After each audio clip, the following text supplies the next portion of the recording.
Sekarang yang jenengan tulis, Mas Samsul Falah ya. Di sini di judul saya lihat jenengan menuliskan variabel kemandirian siswa, betul ya? Betul, Bro. Oke, saya ingin pertegas saja. Ini kemandirian atau kemandirian belajar?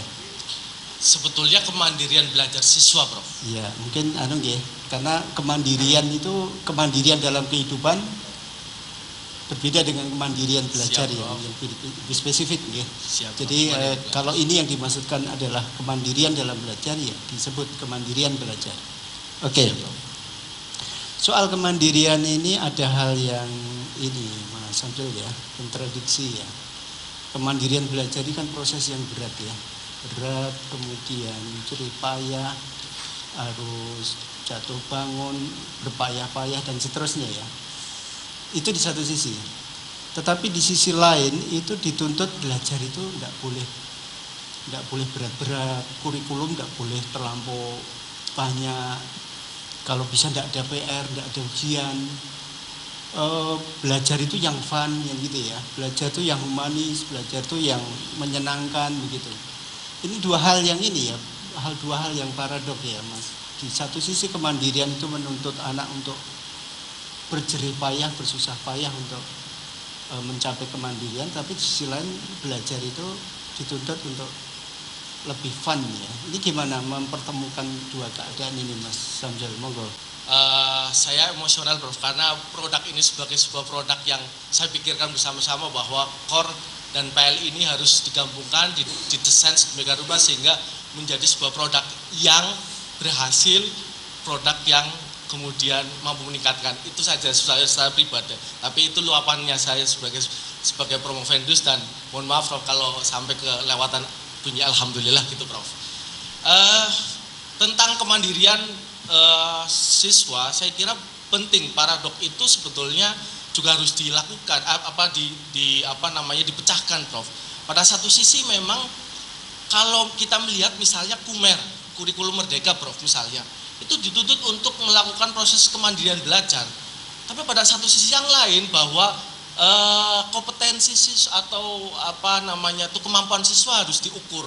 Nah, saya kira penting untuk kemudian memang inilah kemudian yang saya pikirkan bagaimana kemandirian ini tetap kemudian menjadi mandiri yang ala siswa, yang memang basisnya tetap siswa, tapi kemudian tetap fun, tetap creative learning, contextual learning dan sebagainya. Sehingga menurut saya bahwa independensi belajar siswa itu juga harus diselaraskan dengan kemudian independen yang artinya tetap tidak pada ketergantungan terhadap guru. Dia bisa mengerjakan dengan ide-ide secara baik dengan melakukan beberapa hal, termasuk salah satunya adalah bagaimana ini bisa dilakukan di dalam desain pembelajaran core, yaitu tentang mengorganisasi ide-ide lewat diskusi, lewat diskusi dan sebagainya. Sehingga pada bagaimana kita tetap mengharap atau menuntut siswa untuk kemandirian belajar, tidak ketergantungan terhadap guru, tapi tetap dilakukan secara fun, secara enak, secara bisa bahagia lah, kira-kira begitu, berpendidikan atau menimbul ilmu secara bahagia Prof. Kados mekaten Prof. Itu determinan yang membentuk kepribadian itu kalau dalam pendidikan kan kepribadian termasuk motivasi belajar dalam ini itu bisa disumbang oleh faktor bawaan gitu ya, dan faktor modifikasi lingkungan. Dalam hal ini pendidikan ya, spesifik dalam hal ini jangan menggunakan model pembelajaran core PL ya, artinya motivasi belajar, hasil belajar dan motivasi belajar itu menggunakan model pembelajaran core PL gitu ya. Oke, itu kalau dalam definisi motivasi jenengan kan masuk motivasi ekstrinsik, motivasi yang betul, yang digerakkan dari luar gitu ya. Betul, Oke. Sekarang itu kan motivasi ekstrinsik itu agak susah diharapkan ya, karena orang tua sibuk dengan tekanan pekerjaan dan cukupi kebutuhan, lalu membebankan tanggung jawab pendidikan itu lebih banyak ke sekolah. Sekolah juga harus menghadapi kelas dengan jumlah siswa yang besar, kemudian tekanan untuk kurikulum yang berat dan seterusnya. Itu seringkali motivasi ekstrinsik ya, motivasi dari luar itu lebih sulit diharapkan, sehingga siswa harus mengembangkan sendiri motivasi intrinsiknya. Oke, kira-kira apa bentuk-bentuk motivasi intrinsik yang bisa dieksplorasi oleh siswa dalam hal ini ya, motivasi intrinsik ini. Kira-kira sumbernya seperti apa saja, Mas? Saya meyakini bahwa ketika motivasi ekstrinsik itu dilakukan oleh seorang guru misalnya begitu, atau lingkungan sekolah yang kemudian mendukungnya, maka secara otomatis motivasi intrinsik ini terbangun. Misalnya proses pembelajaran yang tidak monoton, proses pembelajaran yang tidak tradisional, proses pembelajaran yang tidak konvensional ini akan membangkitkan bagaimana motivasi intrinsik ini bangkit, Prof. Motivasi intrinsik ini kemudian bisa dibangkitkan oleh seorang siswa, sehingga ketika kemudian apakah ada keterkaitan dengan motivasi ekstrinsik, ya sangat berkaitan untuk mengembangkan sebagai sebuah motivasi intrinsik. Motivasi intrinsik di dalam diri membangkitkan motivasi dalam diri itu, kemudian lahir dari juga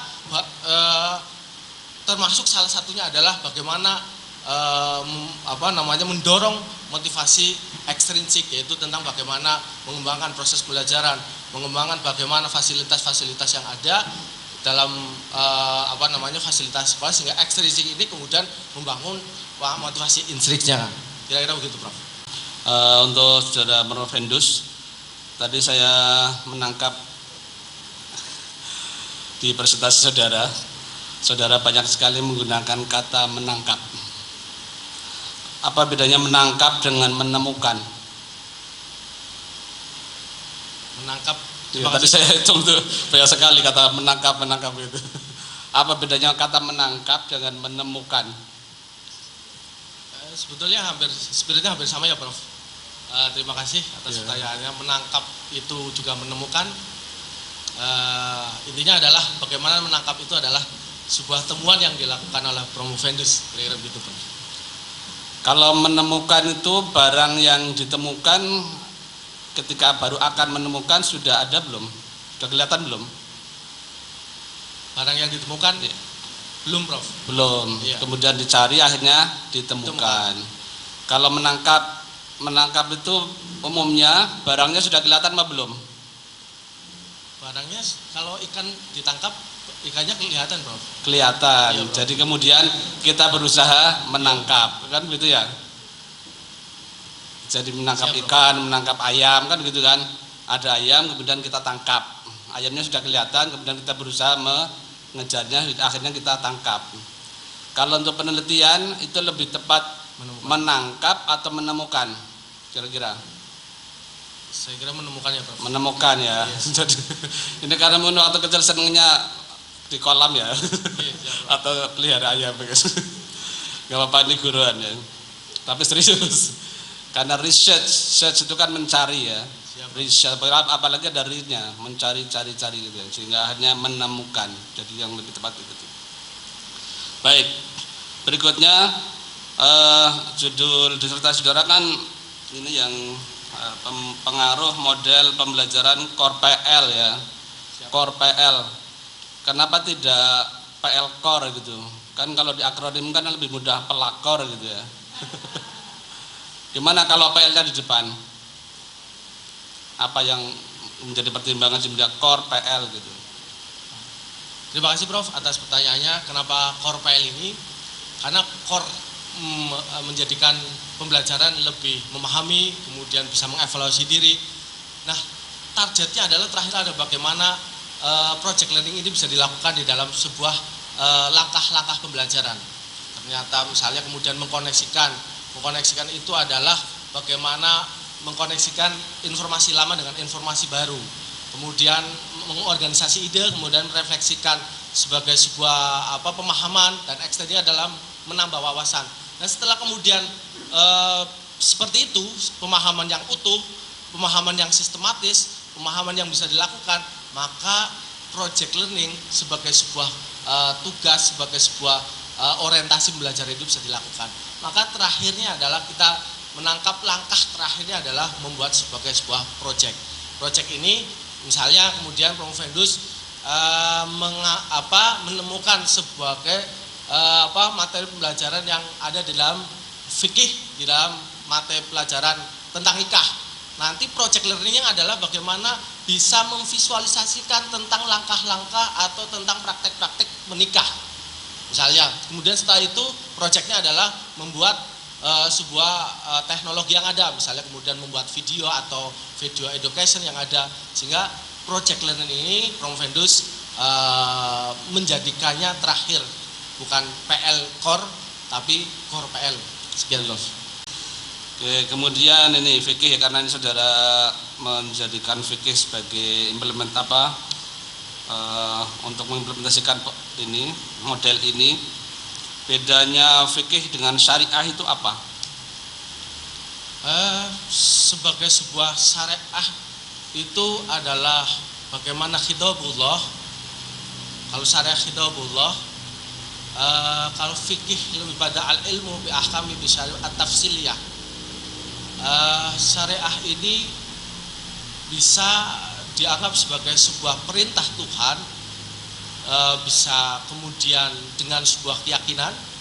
Tapi kalau fikih ini bil ahkam at-tafsiliyah, sebagai sebuah hukum yang terperinci.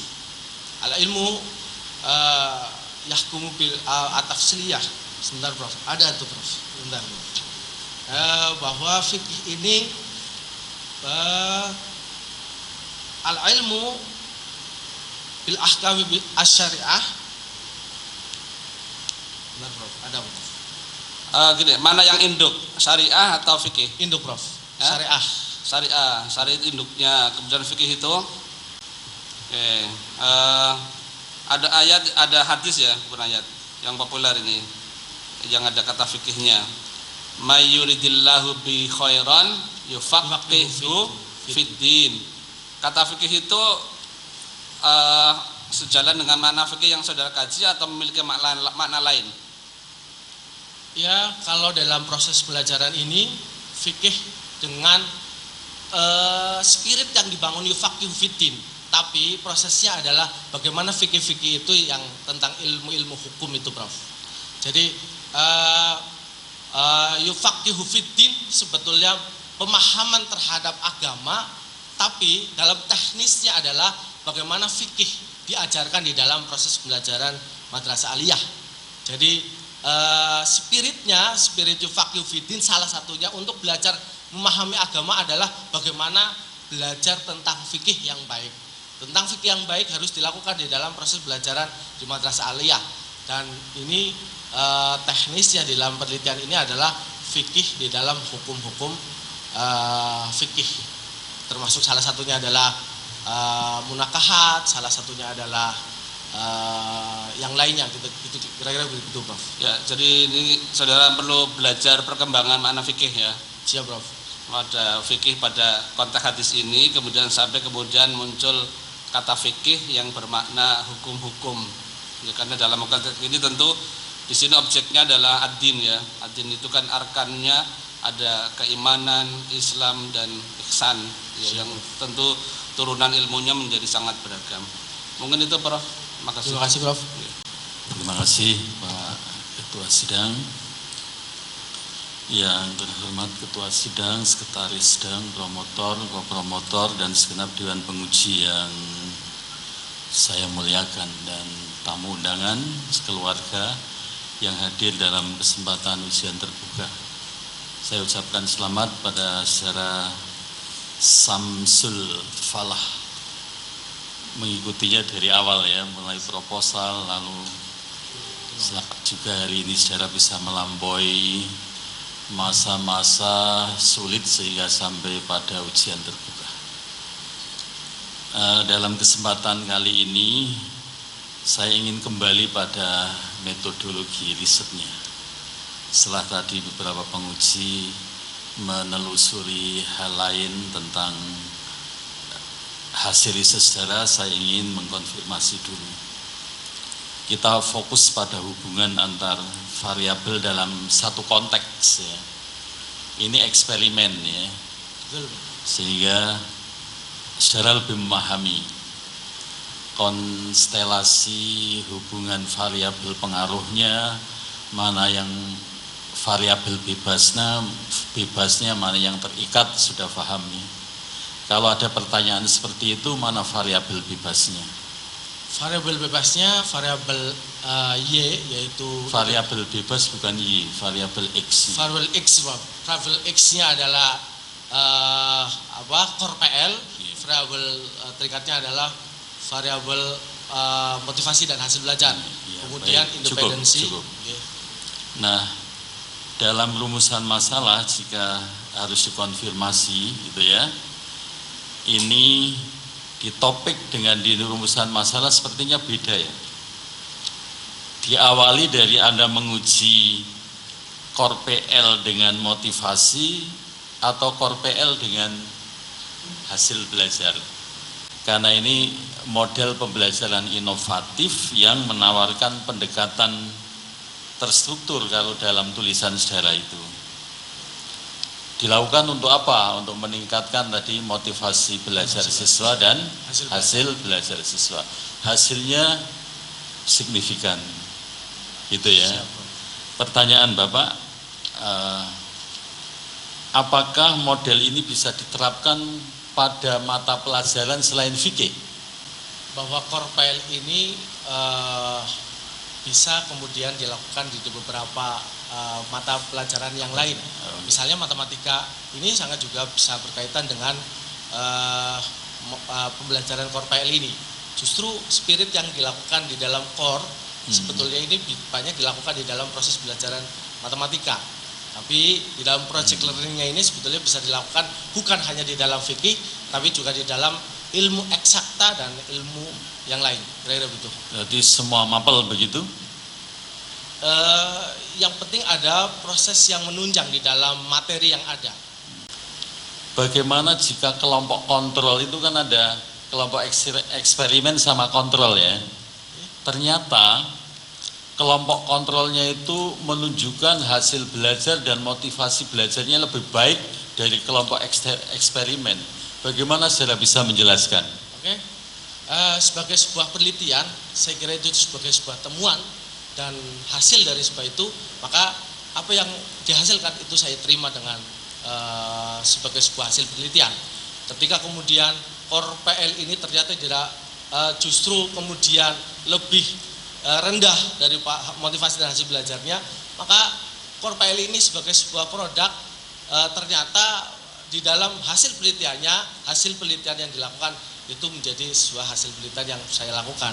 Artinya bahwa ternyata core PL ini tidak sesuai atau tidak pas di dalam proses pembelajaran, misalnya di dalam kalau yang terjadi seperti itu, risetnya diulang atau diteruskan? Saya kira kalau memang hipotesanya begitu, saya kira bisa diteruskan. Teruskan.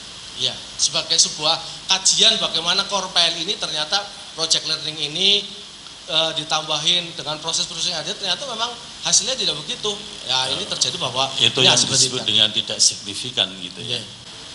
Terima kasih. Assalamualaikum warahmatullahi wabarakatuh. Assalamualaikum warahmatullahi Ketua, wabarakatuh. Pak Sekretaris, para penguji dan promotor dan kopromotor, Saudara Promovendus Samsul Falah dan keluarga, dan para supporter yang berbahagia. Tadi saya dengar di biodata Saudara Promovendus ini berasal dari latar belakang pesantren. Yang dikaji adalah fikih. Saya ingin dengar di dalam sistematika kitab-kitab fikih urutannya itu seperti apa. Ini nanti akan berguna di dalam desain kurikulum, baik yang menyangkut skop dan sekuensi. Di dalam kitab-kitab yang saya ketahui tentang kitab-kitab fikih, pertama yang paling dasar adalah bagaimana misalnya seperti Sulamut Taufik. Urutan pembahasan di dalam kitab-kitab fikih. Saya awali misalnya yang pertama Siap. adalah ibadah, Siap. gitu terus. Toharoh pertama, Prof. No, Dalam kitab besarnya, bukan bab. Tohara itu bab. kitab-kitab Iya. besarnya misalnya Nah. seperti yang saya tahu, misalnya kemudian kitab fikih ya, Prof. Kitab fikih kan? Kitab fikih itu Sistematika dalam kitab fikih. jenis-jenisnya atau ini Kan ada di dalam buku fikih, Iya. itu kan ada kitab, ada bab, Oh, ada fasal. iya. Nah, itu yang saya tanyakan itu adalah kitab. Jadi Anda boleh melihat salah satu buku fikih dan menjelaskan urutannya. Ini nanti saya akan teruskan pada skop dan sekuensi kurikulum fikih. Silakan. Oke, yang saya tahu, Prof, bahwa dalam skop pembelajaran fikih ada fikih ibadah, kemudian ada fikih muamalah, Betul. kemudian ada fikih siasah dan fikih munakahah. Proyek penguatan profil pelajar Pancasila. Oke, 100 itu nilainya. Setelah dikurangi 90. Lah kalau yang PPRA apa? Madrasah kan ini? Iya, Prof. Iya. Kebetulan saya belum begitu menguasai PPLA, Prof. Loh, tadi kan sudah dikatakan bahwa penelitian ini nanti relevan Iya. dengan kurikulum Merdeka. Nah, mestinya kan sudah tahu Iya. bahwa kurikulum Merdeka itu ada dua. Yang ada P5-nya sudah, berikutnya adalah PPRA. Ini pertanyaan hiburan sebenarnya, hanya hafalan-hafalan saja. Kecuali kalau mau pas. Iya, Prof. Kalau pas skornya Iya, Bro. dikurangi 80. Iya, Prof. PPLA. PPRA. Iya, Prof. Apa? Kurang begitu menguasai, Prof. Nah, profil pelajar rahmatan Rahmatan lil alamin. Oh iya. Profil pelajar rahmatan lil alamin. Ini kan sebenarnya terkait dengan yang PL tadi.